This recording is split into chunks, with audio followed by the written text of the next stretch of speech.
നമസ്കാരം. ഇന്ന് നമ്മൾ പോകുന്നത് പുരാതന ഇന്ത്യയുടെ ചരിത്രത്തിലെ വളരെ ഇൻട്രസ്റ്റിംഗ് ആയ ഒരു കാലഘട്ടത്തിലേക്കാണ്. ഇൻഡോ ആര്യൻസ് അഥവാ ഇന്തോ ആര്യന്മാരെക്കുറിച്ചാണ് നമ്മൾ സംസാരിക്കുന്നത്. അവരുടെ ഉത്ഭവവും ജീവിത രീതിയുമൊക്കെ മനസ്സിലാക്കാൻ നമ്മുടെ കയ്യിലുള്ള ഏറ്റവും വലിയൊരു തെളിവാണ് ഋഗ്വേദം. അപ്പോൾ ഋഗ്വേദത്തിലെ സൂചനകൾ വെച്ച് ഈ ചരിത്രപരമായ പസിൽ നമുക്കൊന്ന് സോൾവ് ചെയ്യാൻ ശ്രമിച്ചാലോ?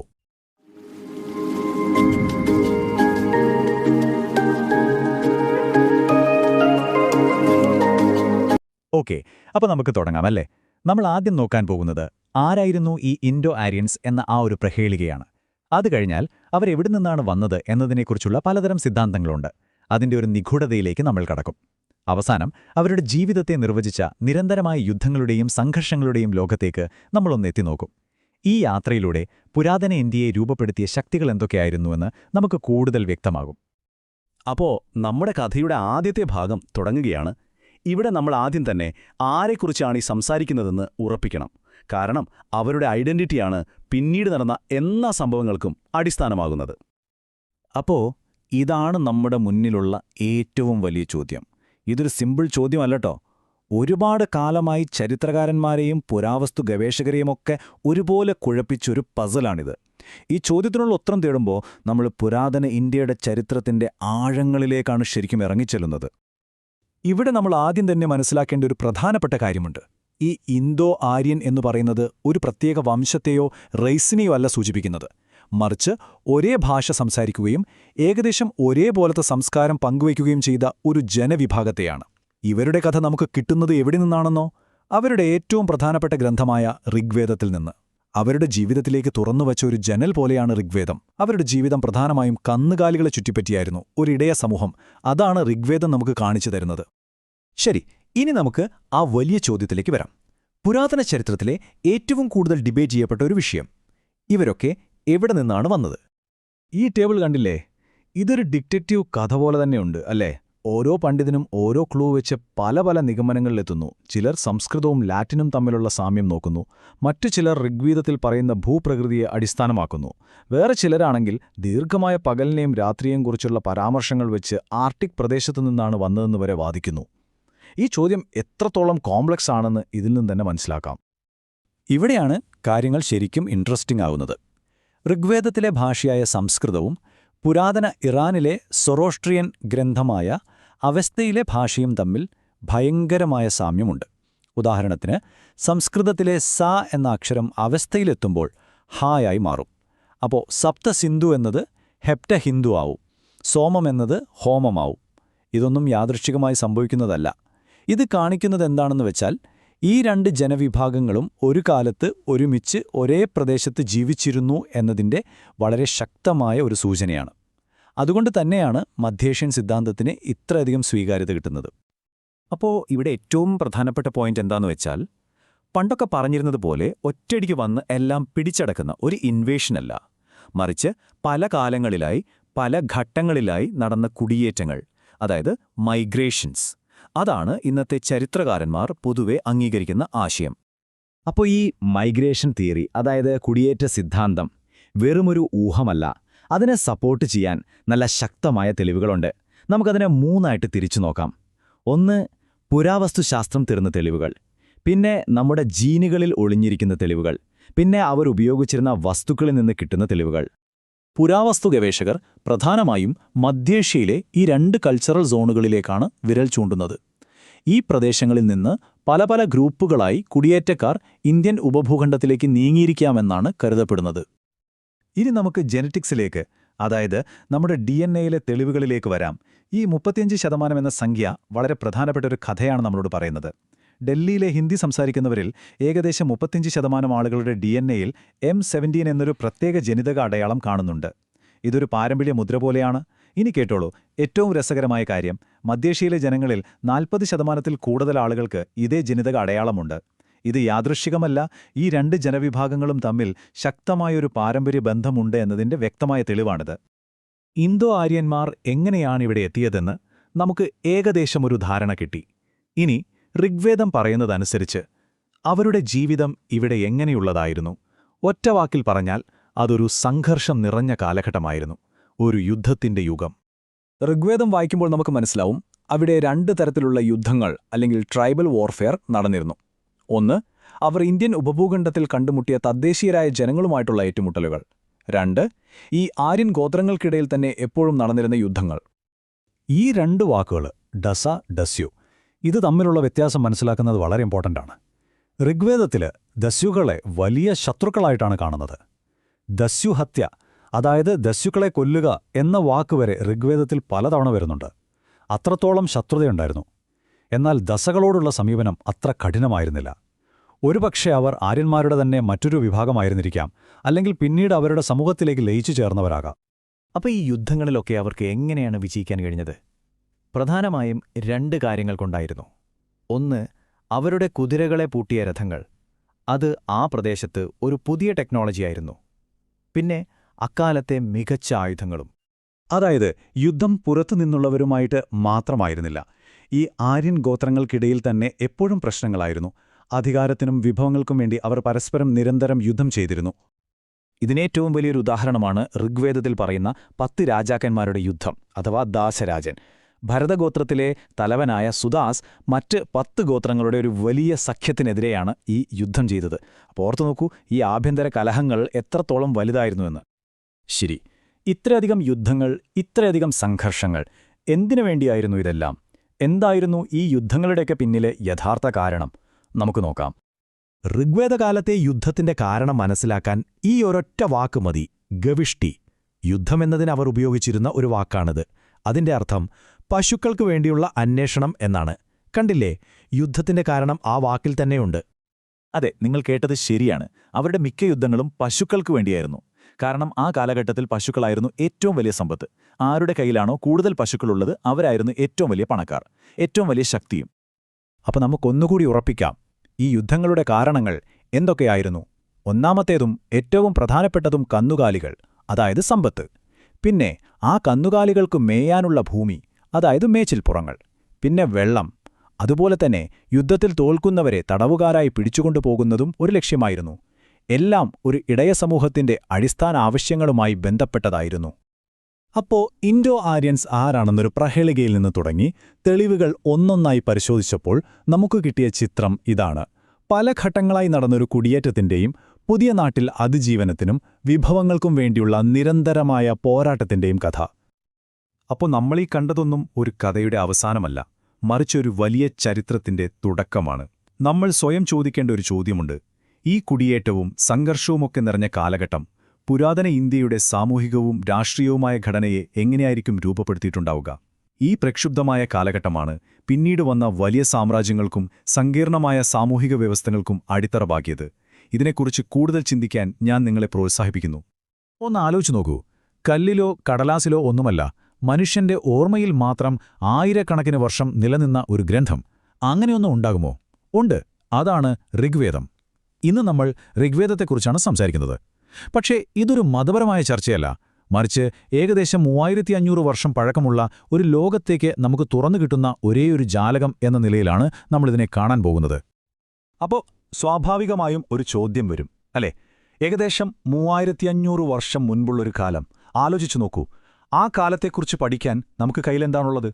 വലിയ കോട്ടകളോ കൊട്ടാരങ്ങളുടെ അവശിഷ്ടങ്ങളോ അല്ലെങ്കിൽ എഴുതിവെച്ച എന്തെങ്കിലും രേഖകളോ? ഇതൊന്നും ഇല്ലാത്തൊരു കാലത്തെപ്പറ്റി നമ്മൾ എങ്ങനെയാണ് പഠിക്കുക? അതിന്റെ ഉത്തരം നമ്മൾ സാധാരണ ചരിത്രത്തിൽ കാണുന്ന പോലെ കല്ലിലോ മറ്റ് അവശിഷ്ടങ്ങളിലോ അല്ല, മറിച്ച് ശബ്ദത്തിലാണ്. അതെ, വെറും ശബ്ദത്തിൽ. തലമുറകളിൽ നിന്ന് തലമുറകളിലേക്ക് കൈമാറി വന്ന വാക്കുകളിൽ. ആ വാക്കുകളിലാണ് ആ കാലഘട്ടത്തിന്റെ മുഴുവൻ രഹസ്യവും ഒളിഞ്ഞിരിക്കുന്നത്. അപ്പോ ആ ശബ്ദത്തിന്റെ കഥ നമുക്കൊന്ന് കേട്ടുനോക്കാം. ഓക്കെ, അപ്പോൾ നമുക്ക് തുടങ്ങാം. ആദ്യം തന്നെ ഈ ഋഗ്വേദ കാലഘട്ടം അല്ലെങ്കിൽ ഋഗ്വേദിക് ഏജ് എന്ന് പറഞ്ഞാൽ എന്താണെന്ന് നമുക്ക് ശരിക്കൊന്ന് മനസ്സിലാക്കണം. കാരണം ഈ ഗ്രന്ഥത്തെപ്പറ്റി കൂടുതൽ അറിയുന്നതിന് മുൻപ് ഇതിന്റെ പേരിൽ അറിയപ്പെടുന്ന ആ കാലഘട്ടത്തെക്കുറിച്ചൊരു ഐഡിയ കിട്ടണമല്ലോ. അപ്പോൾ എന്താണ് ഈ ഋഗ്വേദിക് ഏജ്? ചരിത്രകാരന്മാർ പറയുന്നത് ഏകദേശം 1500 BCE മുതൽ 1000 BCE വരെയുള്ളൊരു കാലഘട്ടമാണത്. ശ്രദ്ധിക്കണം, 1500 to 1000 BCE. ഈ കാലത്തെപ്പറ്റി പഠിക്കാൻ നമുക്ക് കയ്യിലുള്ള ഏറ്റവും പ്രധാനപ്പെട്ട, അല്ലെങ്കിൽ സത്യം പറഞ്ഞ ഒരേ ഒരു സോഴ്സ്, അത് ഋഗ്വേദമാണ്. അതുകൊണ്ടാണ് ആ കാലഘട്ടത്തിന് ആ പേര് തന്നെ വന്നത്, ദി ഋഗ്വേദിക് ഏജ്. ഓരോ കാലത്തിനും അതിൻ്റേതായ ഒരു പശ്ചാത്തലമുണ്ടാവല്ലോ, ഒരു ഭൂമിക. ഋഗ്വേദത്തിലെ ലോകമെന്ന് പറയുന്നത് സപ്തസിന്ധു എന്നറിയപ്പെടുന്നൊരു പ്രദേശമാണ്. പേര് കേൾക്കുമ്പോൾ തന്നെ അറിയാം, 7 നദികളുടെ നാട്. ഇത് എവിടെയാണെന്നല്ലേ? ഇന്നത്തെ കിഴക്കൻ അഫ്ഗാനിസ്ഥാൻ, പഞ്ചാബ് പ്രദേശം, പിന്നെ പടിഞ്ഞാറൻ ഉത്തർപ്രദേശിന്റെ ചില ഭാഗങ്ങൾ, ഇതെല്ലാം ചേർന്ന ഒരു വലിയ ഭൂപ്രദേശമായിരുന്നു അത്. സിന്ധു നദിയും അതിന്റെ 5 പോഷകനദികളും, അതോടൊപ്പം അന്നൊഴുകിയിരുന്നു എന്ന് കരുതപ്പെടുന്ന സരസ്വതി നദിയും, ഇവയെല്ലാം ചേർന്ന ആ പ്രദേശത്തെയാണ് നമ്മൾ സപ്തസിന്ധു എന്ന് വിളിക്കുന്നത്. ഇനി അടുത്തൊരു പ്രധാനപ്പെട്ട കാര്യത്തിലേക്കാണ് നമ്മൾ പോകുന്നത്. ഇതിന്റെ കാലം എങ്ങനെ നിർണയിച്ചു എന്നതിലേക്ക്. അതൊരു വലിയ ചോദ്യം തന്നെയാണല്ലേ? ഇത്രയും പഴക്കമുള്ള എഴുതപ്പെടാത്തൊരു ഗ്രന്ഥത്തിന് ചരിത്രകാരന്മാർ എങ്ങനെയാണ് ഇത്ര കൃത്യമായി ഒരു കാലഘട്ടം, അതായത് 1500 1000 BCE എന്നൊക്കെ പറയുന്നത്? ഈ ടൈം ലൈൻ കണ്ടാൽ നമ്മൾ ശരിക്കും ഞെട്ടിപ്പോവും. നോക്കൂ, ഋഗ്വേദത്തിലെ സൂക്തങ്ങളുണ്ടാക്കിയത് ഏകദേശം 1500 DCEക്കും 1000 BCEക്കും ഇടയിലാണെന്നാണ് കണക്ക്. പക്ഷേ നമുക്ക് ഇന്ന് കിട്ടിയിട്ടുള്ളതിൽ വെച്ച് ഏറ്റവും പഴയ കൈയെഴുത്ത് പ്രതി ഏത് കാലത്തേതാണെന്നറിയാമോ? 11ാം നൂറ്റാണ്ടിലിത്, അതായത് CE 11th century. അതിൻ്റെ അർത്ഥം എന്താണെന്നറിയാമോ? ഇത് ആദ്യമായി എഴുതുന്നതിനും എത്രയോ മുൻപ്, ഏകദേശം 2000 വർഷത്തോളം ഈ ഗ്രന്ഥം മുഴുവനായി നിലനിന്നത് മനുഷ്യരുടെ ഓർമ്മയിൽ മാത്രമാണ്. അവിശ്വസനീയമല്ലേ? അപ്പോൾ ഈ 1500 1000 BCE എന്ന തീയതി വെറുമൊരു ഊഹമൊന്നുമല്ല കേട്ടോ. ഇതിന് പിന്നിൽ കൃത്യമായ ചില ചരിത്രപരമായ തെളിവുകളും നിഗമനങ്ങളുമുണ്ട്. അതെന്തൊക്കെയാണ് നമുക്ക് നോക്കാം. ഒന്നാമത്തെ കാരണം ഭാഷയാണ്. പുരാതന ഇറാനിയൻ ഗ്രന്ഥമായ അവസ്ഥയിലെ ഭാഷയും ഋഗ്വേദത്തിലെ സംസ്കൃതവും തമ്മിൽ ഭയങ്കര സാമ്യമുണ്ട്. ഇത് രണ്ടും ഏതാണ്ട് ഒരേ കാലത്തുണ്ടായതാണെന്ന് ഇത് സൂചിപ്പിക്കുന്നു. പിന്നെ ഋഗ്വേദത്തിൽ ഒരിടത്തും ഇരുമ്പിനെക്കുറിച്ച് പറയുന്നില്ല. ഇരുമ്പിൻ്റെ ഉപയോഗം ഇന്ത്യയിൽ വ്യാപകമായത് ഇതിനു ശേഷമാണ്. അതുപോലെ ഇതിൽ പറയുന്ന ഭൂമിശാസ്ത്രം, അതായത് നദികളും പ്രദേശങ്ങളുമൊക്കെ ഹാരപ്പൻ സംസ്കാരത്തിൻ്റെ അവസാന കാലഘട്ടത്തോട് ചേർന്ന് നിൽക്കുന്ന ഒന്നാണ്. അപ്പോൾ ഇങ്ങനെയുള്ള പല കഷ്ടങ്ങൾ ചേർത്ത് വെച്ചാണ് ചരിത്രകാരന്മാർ ഈ ഒരു കാലഘട്ടത്തിലേക്ക് എത്തുന്നത്. ഇനി നമുക്ക് ഋഗ്വേദം എങ്ങനെയാണ് ഉണ്ടാക്കിയതെന്നും എങ്ങനെയാണത് ഇത്രയും കാലം നിലനിന്നതെന്നും നോക്കാം. ഇത് വളരെ സവിശേഷമായ ഒന്നാണ്. കാരണം നമ്മൾ ഇന്ന് ചിന്തിക്കുന്ന പോലത്തെ ഒരു പുസ്തകം ആയിരുന്നില്ല അത്. അതിന് ശരിക്കും മനസ്സിലാക്കണമെങ്കിൽ അതിൻ്റെ ആ വാമൊഴി പാരമ്പര്യം എന്താണെന്ന് നമ്മൾ അറിയണം. അവിടെയാണ് ശ്രുതി എന്ന വാക്കിന് പ്രാധാന്യം വരുന്നത്. ശ്രുതി എന്ന് വെച്ചാൽ കേട്ടത് എന്ന്. അതായത് വേദങ്ങൾ മനുഷ്യരെഴുതിയതല്ല, മറിച്ച് മഹാഋഷിമാർക്ക് നേരിട്ട് കേൾക്കാൻ കഴിഞ്ഞ ദൈവികമായ വെളിപാടുകളാണ് എന്നായിരുന്നു വിശ്വാസം. അതുകൊണ്ടുതന്നെ അതിലൊരു വാക്ക്, ഒരക്ഷരം പോലും മാറ്റാൻ പാടില്ല. തലമുറകളായി പുരോഹിതന്മാർ ഇത് മനഃപാഠമാക്കി അടുത്ത തലമുറയ്ക്ക് കൈമാറി. ഇതായിരുന്നു ആ ഓറൽ ട്രഡീഷൻ. ലോകചരിത്രത്തിലെ തന്നെ ഏറ്റവും ശക്തമായ ഓറൽ ട്രഡീഷൻസിൽ ഒന്നാണിത്. അപ്പോൾ എന്താണ് ഋഗ്വേദത്തിലുള്ളത്? ഇതിലൊരു 1028 സൂക്തങ്ങളുണ്ട്. സൂക്തമെന്ന് പറഞ്ഞാൽ നന്നായി പറഞ്ഞത് എന്നൊക്കെ അർത്ഥം വരുന്ന സ്തുതിഗീതങ്ങൾ. അങ്ങനെയുള്ള 1028 സ്തുതിഗീതങ്ങളുടെ ഒരു വലിയ കളക്ഷനാണ് ഋഗ്വേദം. ഈ 1000-ലധികം വരുന്ന സൂക്തങ്ങളെ 10 പുസ്തകങ്ങളായിട്ട് തിരിച്ചിട്ടുണ്ട്. ഇവയെ മണ്ഡലങ്ങൾ എന്നാണ് പറയുന്നത്. ഇതിൽ തന്നെ 2 മുതൽ 7 വരെയുള്ള മണ്ഡലങ്ങളാണ് ഏറ്റവും പഴയത്. ഇവയെ ഫാമിലി ബുക്സ് അഥവാ കുടുംബ പുസ്തകങ്ങൾ എന്നും വിളിക്കാറുണ്ട്. കാരണം ഓരോ മണ്ഡലവും ഓരോ പ്രത്യേക ഋഷി കുടുംബവുമായി ബന്ധപ്പെട്ടതാണ്. ഇപ്പം നിങ്ങൾ ഈ കാണുന്നത് കശ്മീരിൽ നിന്ന് കിട്ടിയ ഒരു ബിർച്ച് മരത്തൊലിയിൽ എഴുതിയ കൈയെഴുത്തു പ്രതിയാണ്. ഋഗ്വേദത്തിൻ്റെ നമുക്ക് കിട്ടിയിട്ടുള്ള ഏറ്റവും പഴയ കോപ്പികളിലൊന്നാണിത്. പക്ഷേ ഞാൻ നേരത്തെ പറഞ്ഞ കാര്യം ഒന്നുകൂടി ഓർമ്മിപ്പിക്കുകയാണ്. ഈ കൈയെഴുത്തു പ്രതി ഉണ്ടാക്കുന്നതിനും ഏകദേശം 2000 വർഷം മുൻപാണ് ഋഗ്വേദത്തിലെ സൂക്തങ്ങൾ ഉണ്ടാക്കിയത്. ആലോചിച്ച് നോക്കൂ, ആ 2000 വർഷവും ഈ ആയിരക്കണക്കിന് സൂക്തങ്ങൾ ഒരു മാറ്റവും കൂടാതെ നിലനിന്നത് മനുഷ്യന്റെ ഓർമ്മയിൽ മാത്രമാണ്. ആ വാമൊഴി പാരമ്പര്യത്തിന്റെ ശക്തി എത്ര വലുതാണെന്ന് ഇതിൽ നമുക്ക് മനസ്സിലാക്കാം. ശരി, അപ്പോൾ ഇത്രയും കാര്യങ്ങൾ നമ്മൾ മനസ്സിലാക്കി. ഇനി അവസാനത്തെയും ഏറ്റവും പ്രധാനപ്പെട്ടതുമായ ഒരു കാര്യത്തിലേക്ക് വരാം. വെറുമൊരു പ്രാർത്ഥനാ പുസ്തകമായ ഇത് എങ്ങനെയാണ് ചരിത്രകാരന്മാർക്ക് ഇത്രയും ഒഴിവാക്കാനാവാത്ത ഒരു രേഖയായി മാറുന്നത്? അതെ, ഈ ചോദ്യം തന്നെയാണ് ഏറ്റവും പ്രധാനം. ദൈവങ്ങളെ സ്തുതിക്കുന്ന പ്രാർത്ഥനകൾ മാത്രമുള്ളൊരു പുസ്തകത്തിന് ചരിത്രപരമായി എന്ത് പ്രാധാന്യമാണുള്ളത്? എന്തിനാണ് ചരിത്രകാരന്മാർ ഇതിന് ഇത്രയും വില കൊടുക്കുന്നത്? ഇതിനുള്ള ഉത്തരം ഈ ടേബിളിലുണ്ട്. ഒന്ന് നോക്കൂ. ഋഗ്വേദം ശരിക്കും എന്താണ്? പ്രാർത്ഥനകളുടെയും സ്തുതിഗീതങ്ങളുടെയും ഒരു കളക്ഷൻ. പക്ഷേ അത് ചരിത്രകാരന്മാർക്ക് എന്തു തരുന്നു? ആ സപ്തസിന്ധു പ്രദേശത്തെക്കുറിച്ചുള്ള ഭൂമിശാസ്ത്രപരമായ അറിവുകൾ തരുന്നു. ഋഗ്വേദം വൈദിക സംസ്കൃതത്തിലാണ് എഴുതിയത്. അതൊരു മതപരമായ കാര്യമാണ്. പക്ഷേ അത് നമുക്ക് ഇന്തോ യൂറോപ്യൻ ഭാഷകൾ എങ്ങനെ വളർന്നു എന്ന് പഠിക്കാനുള്ള വഴി തുറന്നു തരുന്നു. അതൊരു ശ്രുതി അല്ലെങ്കിൽ വാമൊഴി പാരമ്പര്യമാണ്. പക്ഷേ അത് എഴുതിവെച്ച തെളിവുകളില്ലാത്ത ആ കാലഘട്ടത്തിന്റെ സമയം നിർണ്ണയിക്കാൻ നമ്മളെ സഹായിക്കുന്നു. ചുരുക്കി പറഞ്ഞാൽ അതിന്റെ യഥാർത്ഥ ഉദ്ദേശം എന്തായിരുന്നോ അതിനപ്പുറത്തേക്ക് ഒരുപാട് ചരിത്രപരമായ വിവരങ്ങൾ അതിൽ ഒഴിഞ്ഞുകിടക്കുന്നുണ്ട്. അപ്പോ ഇതാണ് ഋഗ്വേദത്തെ ഇത്രയും അമൂല്യമാക്കുന്ന കാര്യം. മറ്റെല്ലാ തെളിവുകളും മാഞ്ഞുപോയ, മറ്റു ശബ്ദങ്ങളൊന്നും കേൾക്കാനില്ലാത്ത ഒരു കാലഘട്ടത്തിൽ നിന്ന് നമുക്ക് കേൾക്കാൻ കഴിയുന്ന ഒരേ ഒരു ശബ്ദമാണ് ഋഗ്വേദം. ആ പുരാതന ലോകത്തേക്ക് നമുക്ക് മുന്നിൽ തുറന്നുവച്ചിരിക്കുന്ന ഒരേ ഒരു വാതിൽ. അപ്പോൾ ഈയൊരു ചിന്തയോടെ നമുക്ക് നിർത്താം. ഒന്ന് ആലോചിച്ചു നോക്കൂ. മഷിയിലല്ല, മനുഷ്യരുടെ ഓർമ്മയിൽ മാത്രം സൂക്ഷിച്ചുവെച്ച ഇതുപോലത്തെ എത്രയെത്ര ചരിത്രങ്ങൾ ഇനിയുമുണ്ടാകും.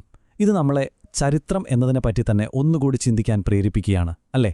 എഴുതപ്പെട്ട രേഖകൾ മാത്രമല്ല ചരിത്രം, ഒരു ജനതയുടെ ഓർമ്മയും അവരുടെ ചരിത്രത്തിന്റെ ഭാഗം തന്നെയാണ്. ഈ നമ്പറൊന്ന് നോക്കൂ, 346. എന്താണിതെന്നല്ലേ? ഋഗ്വേദത്തിൽ ഗോ, അതായത് പശു എന്ന വാക്ക് 176 തവണ വരുന്നുണ്ട്. വൃഷഭ അഥവാ കാള എന്ന വാക്ക് 170 തവണയും.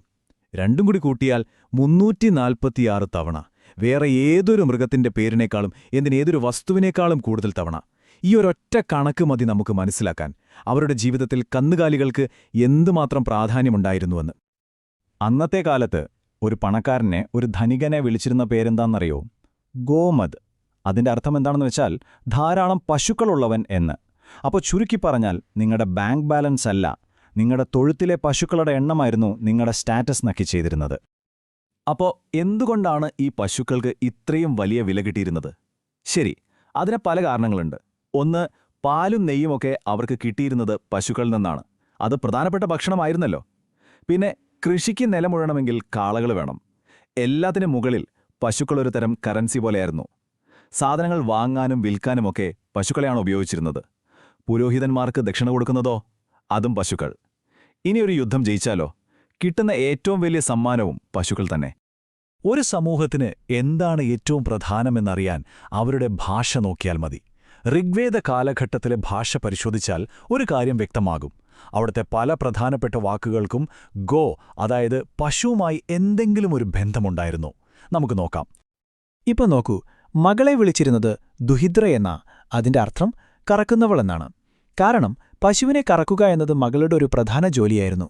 ഇനി രാജാവിനെ വിളിച്ചിരുന്ന പേര് ഗോപ അല്ലെങ്കിൽ ഗോപതി, അതായത് പശുക്കളുടെ സംരക്ഷകൻ. ഒരു ഹീറോയെ, ഒരു വീരനായ യോദ്ധാവിനെ ഗോജിത് എന്ന് വിളിച്ചു. അതിന്റെ അർത്ഥം പശുക്കളെ നേടിയവൻ. ഇതിൽ നിന്നെല്ലാം വ്യക്തമാണ് അവരുടെ ലോകം മുഴുവൻ കന്നുകാലികളെ ചുറ്റിപ്പറ്റിയായിരുന്നു കറങ്ങിയിരുന്നത്. അപ്പോ ഒരു ചോദ്യമുണ്ട്. ഇത്രയും വില പിടിപ്പുള്ളൊരു സമ്പത്തിനെ എപ്പോഴും സമാധാനപരമായി മാത്രം കൊണ്ടു നടക്കാൻ പറ്റുമോ? ഒരിക്കലുമില്ല. എവിടെയാണോ മൂല്യമുള്ളത് അവിടെ സംഘർഷവുമുണ്ടാകും. ഋഗ്വേദ കാലഘട്ടത്തിലെ ഏറ്റവും നാടകീയമായൊരു വശത്തേക്ക് നമുക്ക് കടക്കാം. കാരണം അവരുടെ ജീവിതത്തിലെ ഏറ്റവും വലിയ മൂല്യം അത് കന്നുകാലികളായിരുന്നു. അത് സംരക്ഷിക്കാനും കൂടുതൽ നേടാനും വേണ്ടി അവർ എന്തും ചെയ്യുമായിരുന്നു.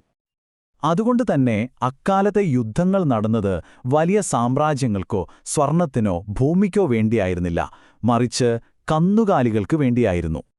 അതിനുള്ള ഏറ്റവും വലിയ തെളിവെന്താണെന്നറിയോ? ഋഗ്വേദത്തില് യുദ്ധത്തിന് ഉപയോഗിക്കുന്ന ഒരു വാക്കുണ്ട്, ഗവിഷ്ടി. ഈ വാക്കിന്റെ അർത്ഥം എന്താണെന്ന് കേട്ടാൽ നിങ്ങൾ ഞെട്ടും. പശുക്കൾക്കായുള്ള അന്വേഷണം, അല്ലെങ്കിൽ പശുക്കളെ തേടിയുള്ള യാത്ര എന്നാണതിന്റെ അർത്ഥം. അപ്പോൾ യുദ്ധമെന്ന് പറയുന്നത് തന്നെ പശുക്കളെ നേടാനായിരുന്നു.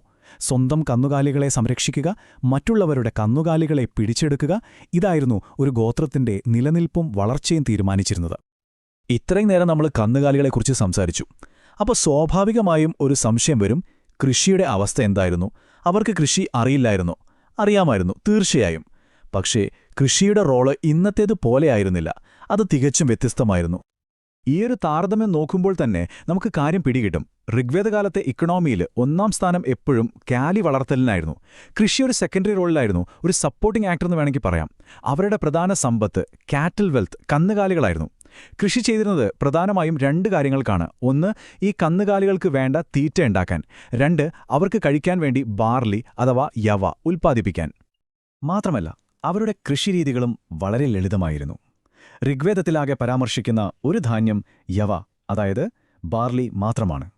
അരിയെയോ ഗോതമ്പിനെയോ പറ്റി ഒന്നും പറയുന്നില്ല. ഉപയോഗിച്ചിരുന്നതോ മരം കൊണ്ടുള്ള കലപ്പകൾ.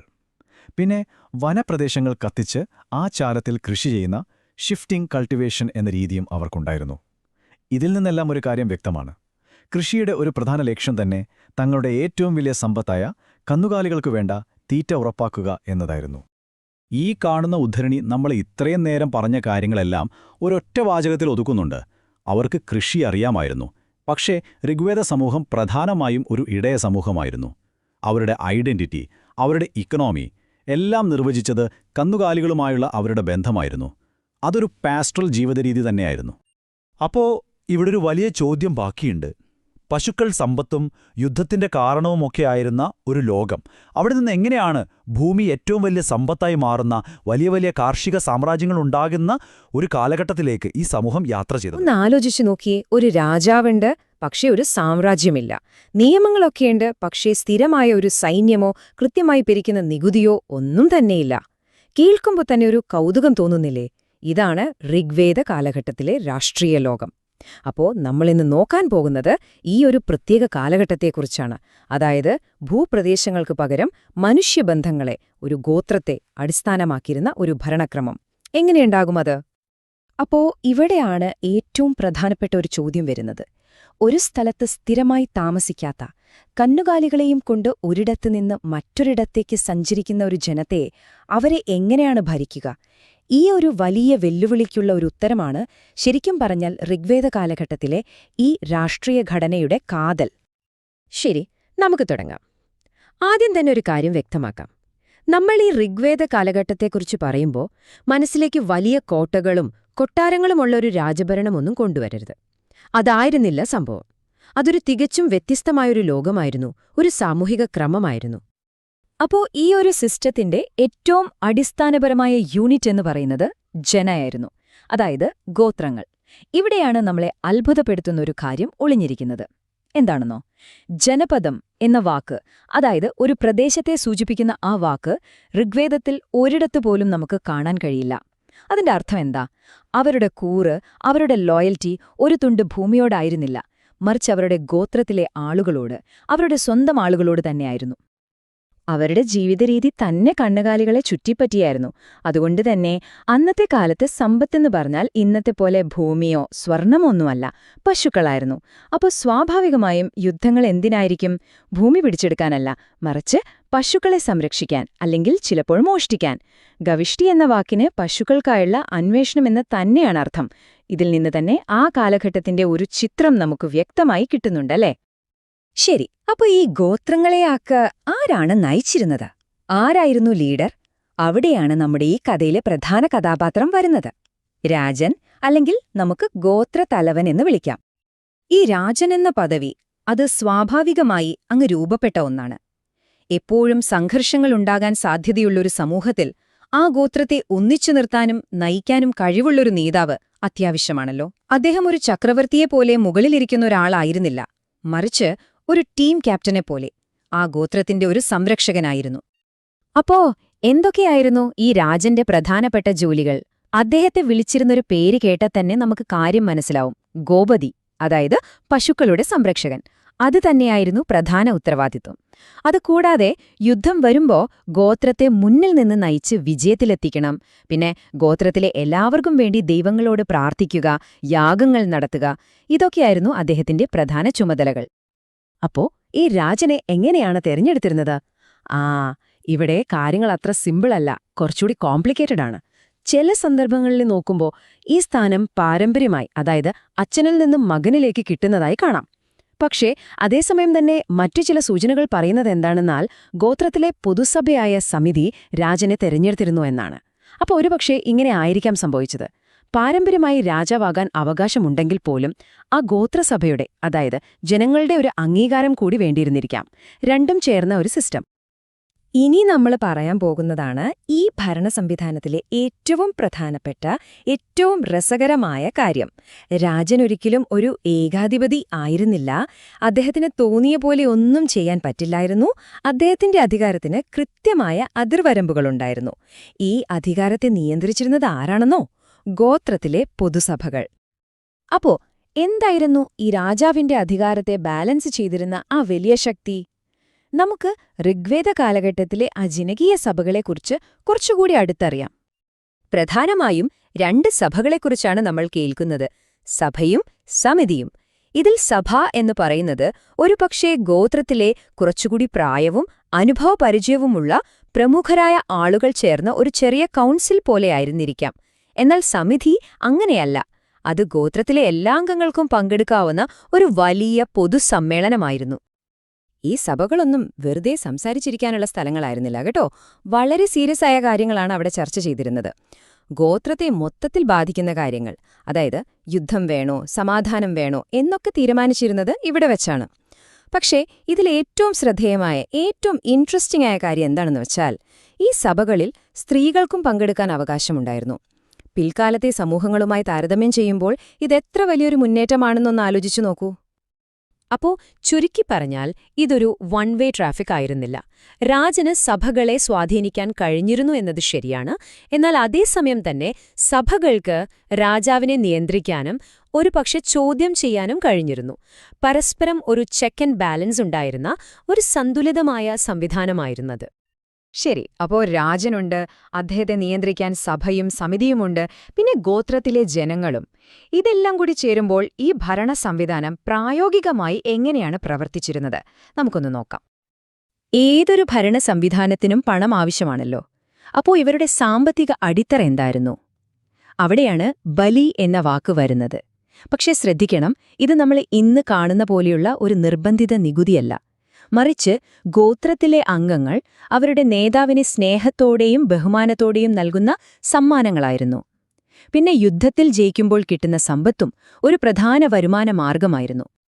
പിൽക്കാലത്ത് വന്ന വലിയ സാമ്രാജ്യങ്ങളുമായി താരതമ്യം ചെയ്യുമ്പോൾ ഈ വ്യവസ്ഥയുടെ പ്രത്യേകത നമുക്ക് ശരിക്കും മനസ്സിലാകും.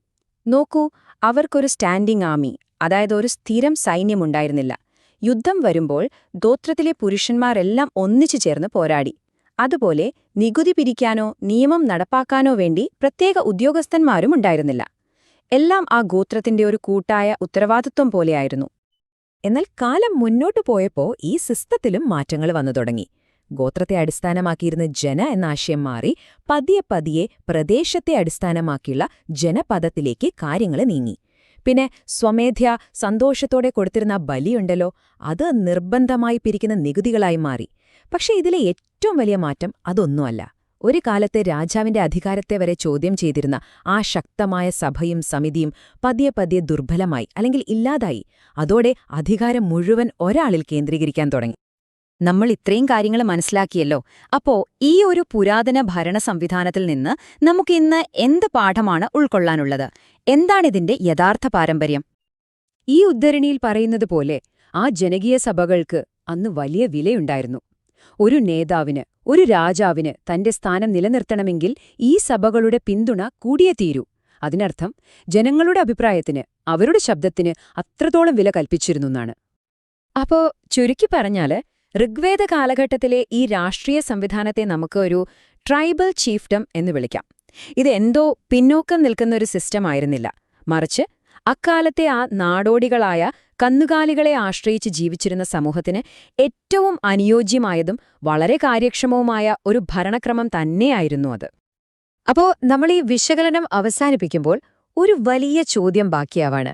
ആ ചോദ്യം ഞാൻ നിങ്ങൾക്ക് മുന്നിൽ വെക്കാണ്. ഒരു സമൂഹം ഒന്നിച്ചിരുന്ന് കാര്യങ്ങൾ ചർച്ച ചെയ്ത് സംവദിച്ച് തീരുമാനങ്ങൾ എടുത്തിരുന്ന ഈ പുരാതന സഭകളുണ്ടല്ലോ, അതിനെ ഒരുപക്ഷേ ഇന്ത്യൻ ജനാധിപത്യ ചിന്തയുടെ തന്നെ ഏറ്റവും ആദ്യത്തെ ഒരു വിത്തായി, ഒരു ബീജമായി നമുക്ക് കാണാൻ സാധിക്കുമോ? ഇതൊരു ആഴത്തിലുള്ള ചിന്തയ്ക്ക് ഞാൻ വിട്ടുതരുന്നു. ഒന്നാലോചിച്ചു നോക്കൂ, നമ്മൾ ജീവിക്കുന്ന ഈ ലോകത്തിലെ ഓരോ പ്രകൃതിശക്തിക്കും, അതായത് ഇടിമിന്നലിനും മഴയ്ക്കും സൂര്യോദയത്തിനുമെല്ലാം അതിൻ്റേതായൊരു വ്യക്തിത്വവും ഒരു ദൈവികതയുമുണ്ട്. ഇതെല്ലാം ഓരോ ദേവന്മാരുടെ പ്രവർത്തികളാണ്.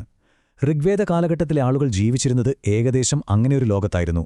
അവരുടെ ആ വിശ്വാസങ്ങളിലേക്കും ദേവസങ്കല്പങ്ങളിലേക്കുമാണ് നമ്മൾ ഇന്ന് ആഴത്തിലിറങ്ങിച്ചെല്ലാൻ പോകുന്നത്.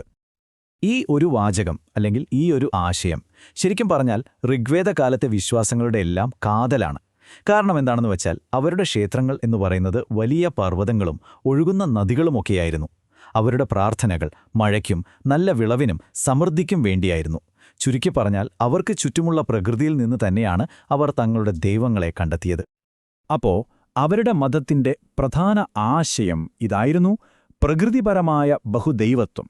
അതായത് അവർക്ക് വിശദീകരിക്കാൻ കഴിയാത്ത, എന്നാൽ അവരുടെ ജീവിതത്തെ നേരിട്ടു സ്വാധീനിക്കുന്ന കൊടുങ്കാറ്റിനെയും സൂര്യനെയും നദികളെയും പോലുള്ള പ്രകൃതിശക്തികളെ അവർ ദേവന്മാരായി സങ്കൽപ്പിച്ച് ആരാധിക്കാൻ തുടങ്ങി. അത് വെറും ഭയത്തിൽ നിന്നുള്ള ഒരാരാധനയല്ല, മറിച്ച് പ്രകൃതിയോടുള്ള ഒരുതരം ആഴത്തിലുള്ള ആദരവിൽ നിന്നുള്ളത് കൂടിയായിരുന്നു.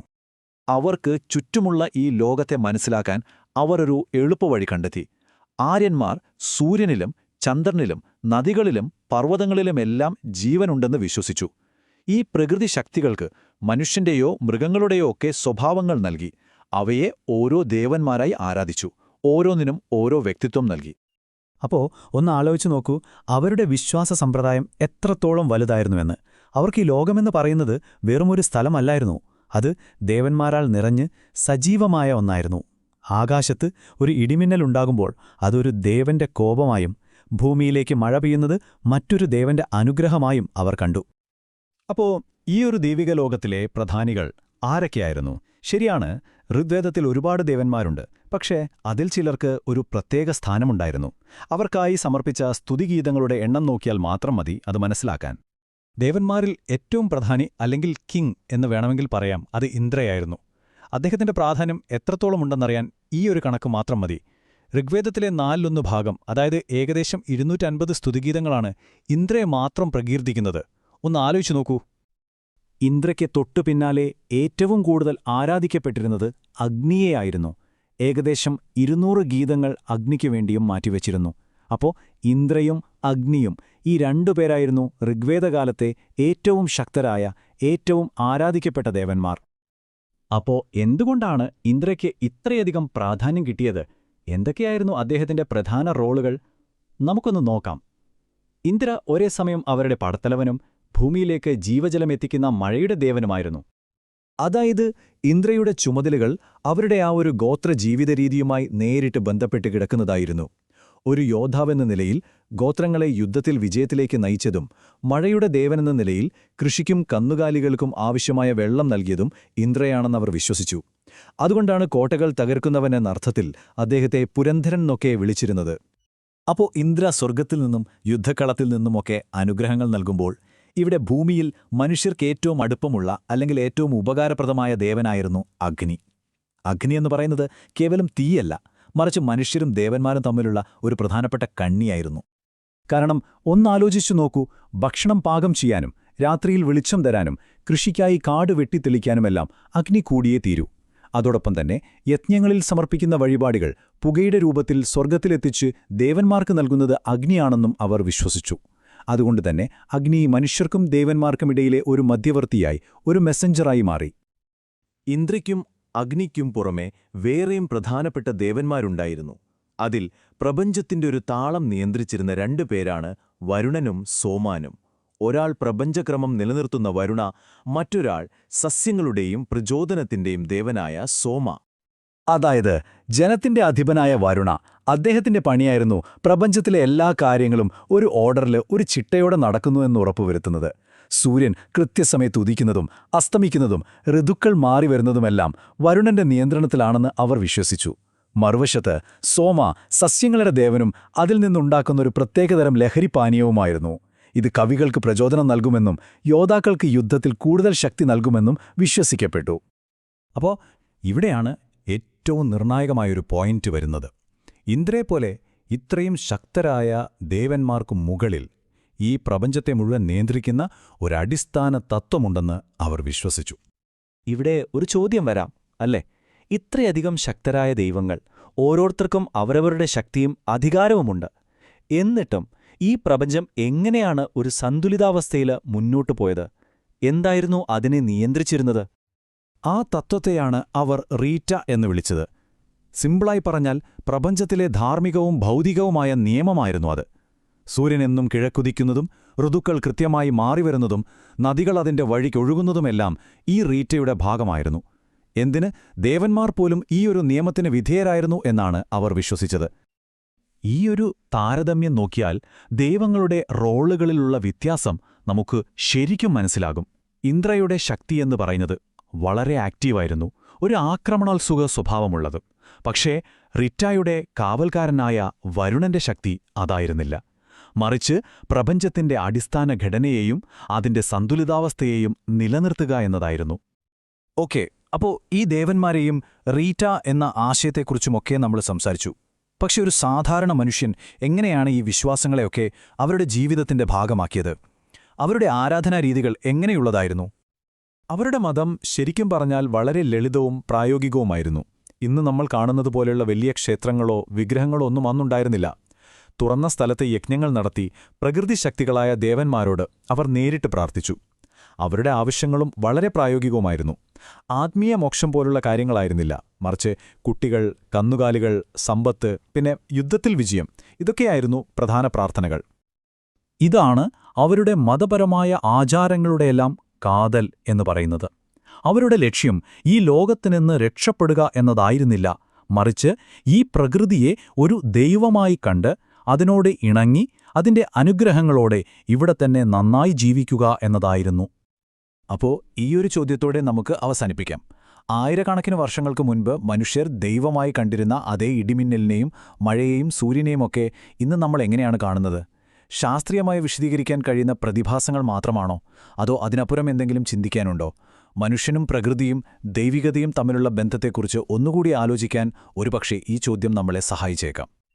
ജാതി, ഈ വാക്ക് കേൾക്കുമ്പോൾ തന്നെ നമ്മുടെയൊക്കെ മനസ്സിലേക്ക് എന്താ വരുന്നത്? ചിലപ്പോൾ കർക്കശമായ നിയമങ്ങളാകാം, അല്ലെങ്കിൽ ചില വേർതിരിവുകളാകാം. പക്ഷേ പുരാതന ഇന്ത്യയിൽ ഇതൊന്നുമില്ലാതിരുന്ന ഒരു കാലമുണ്ടായിരുന്നെന്ന് പറഞ്ഞാൽ നിങ്ങൾ വിശ്വസിക്കുമോ? ഋഗ്വേദ കാലഘട്ടത്തിലെ സമൂഹം ഏതാണ്ട് അതുപോലെ ഒന്നായിരുന്നു. അപ്പോൾ ജാതി എന്ന ആ ഒരു ആശയം ഉണ്ടാകുന്നതിനും എത്രയോ കാലം മുൻപ് അവരെങ്ങനെയാണ് ജീവിച്ചിരുന്നത്? എന്തായിരുന്നു അവരുടെ ലോകം? നമുക്ക് ഒരുമിച്ച് ആ കാലത്തേക്കൊന്ന് പോയി നോക്കിയാലോ? അപ്പോൾ ഈ ഒരു ചോദ്യത്തിനുള്ള ഉത്തരം തേടി നമ്മൾ പോകുമ്പോൾ ചിലപ്പോൾ നമ്മൾ സ്കൂളിൽ പഠിച്ച ചരിത്രത്തിൽ നിന്നൊക്കെ കുറച്ച് വ്യത്യസ്തമായ ഒരു ലോകത്തായിരിക്കും നമ്മൾ എത്താൻ പോകുന്നത്. ശരിക്കും പറഞ്ഞാൽ നമ്മുടെയൊക്കെ മനസ്സിലുള്ള ഇന്ത്യയുടെ ചിത്രത്തെ തന്നെ മാറ്റിമറിക്കാൻ സാധ്യതയുള്ളൊരു യാത്രയാണിത്. കാരണം ഇതിൻ്റെ എല്ലാം തുടക്കം വളരെ ചെറിയ എന്നാൽ ഏറ്റവും പ്രധാനപ്പെട്ട ഒരൊറ്റ കാര്യത്തിൽ നിന്നാണ്. ഏതൊരു സമൂഹത്തെയും പോലെ തന്നെ ഋഗ്വേദ കാലത്തും എല്ലാത്തിൻ്റെയും സെൻട്രൽ പോയിന്റ് എന്തായിരുന്നു? കുടുംബം തന്നെ. പക്ഷേ ഒന്നുണ്ട്, അവരുടെ ആ ഒരു കുടുംബസങ്കല്പം നമ്മുടെ നിന്നും വളരെ വളരെ വ്യത്യസ്തമായിരുന്നു. അവരുടെ സമൂഹത്തിന്റെ ആണിക്കല്ല്, അതിനെ അവർ വിളിച്ചിരുന്നത് കുലം അല്ലെങ്കിൽ ഗൃഹം എന്നൊക്കെയാണ്. ഇതിൽ തന്നെ ഗൃഹം എന്ന വാക്കാണ് ഋഗ്വേദത്തിൽ നമ്മൾ കൂടുതലായി കാണുന്നത്. എന്തുകൊണ്ടാണെന്ന് വെച്ചാൽ അവരുടെ ലോകം തന്നെ ആ വീടുകൾക്കുള്ളിലായിരുന്നു.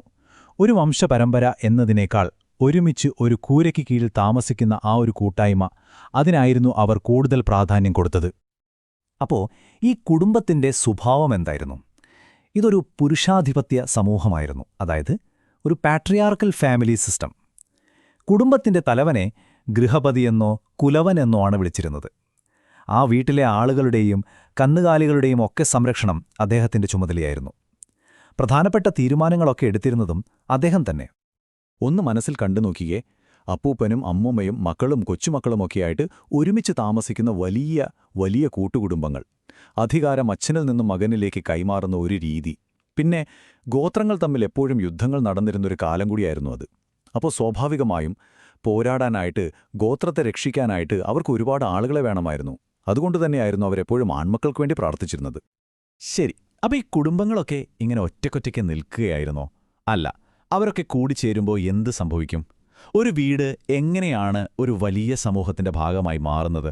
നമുക്ക് ആ ഒരു ബന്ധുത്വത്തിന്റെ അടുത്ത വലയത്തിലേക്കൊന്ന് നോക്കാം, അതായത് വംശവും ഗോത്രവും. ഓക്കെ, അപ്പോൾ എല്ലാം തുടങ്ങുന്നത് ഈ ഒരൊറ്റ പോയിന്റിൽ നിന്നാണ്. കുലം അല്ലെങ്കിൽ ഗൃഹം, ഒരു വ്യക്തിയുടെ ലോകം, അയാളുടെ ആദ്യത്തെ ഐഡന്റിറ്റി. ഇതാണ് അവരുടെ ആ ഒരു സാമൂഹിക ലോകത്തിന്റെ ഹൃദയമെന്ന് പറയാം. ഇനി ഇതുപോലെയുള്ള കുറേ കുലങ്ങൾ അല്ലെങ്കിൽ കുടുംബങ്ങൾ ഒരുമിച്ച് ചേരുമ്പോഴാണ് അടുത്തൊരു ലെയർ ഉണ്ടാകുന്നത്. അതിനെയാണ് വിസ് എന്ന് വിളിക്കുന്നത്, അതായത് വംശം. ഒരു യുദ്ധം വന്നാൽ ഒരുമിച്ച് പോരാടുന്നതും ആഘോഷങ്ങളിൽ ഒരുമിച്ച് കൂടുന്നതുമൊക്കെ ഈ വിസ് ആയിരുന്നു. അവസാനമായിട്ട് ഒന്നോ അതിലധികമോ വിസ്, അതായത് വംശങ്ങൾ കൂടിച്ചേരുമ്പോൾ അവരുടെ ലോകത്തിലെ ഏറ്റവും വലിയ ആ ഒരു സോഷ്യൽ യൂണിറ്റായി ജനം, നമ്മൾ കേട്ടിട്ടില്ലേ ട്രൈബെന്ന്, അതുതന്നെ. ഋഗ്വേദത്തിലൊക്കെ ഭരത, പുരു എന്നൊക്കെ പറയുന്ന ഒരുപാട് ജനങ്ങളെപ്പറ്റി പറയുന്നുണ്ട്. ഇവിടെയാണ് കേട്ടോ ഇന്നത്തെ സമൂഹത്തിൽ നിന്നുള്ള ഏറ്റവും വലിയൊരു വ്യത്യാസം കിടക്കുന്നത്. അന്നത്തെ കാലത്ത് ഒരാളുടെ ഐഡന്റിറ്റി എന്നു പറയുന്നത് ഇന്നത്തെപ്പോലെ ഒരു രാജ്യത്തെയോ ഒരു പ്രത്യേക സ്ഥലത്തെയോ ആശ്രയിച്ചായിരുന്നില്ല.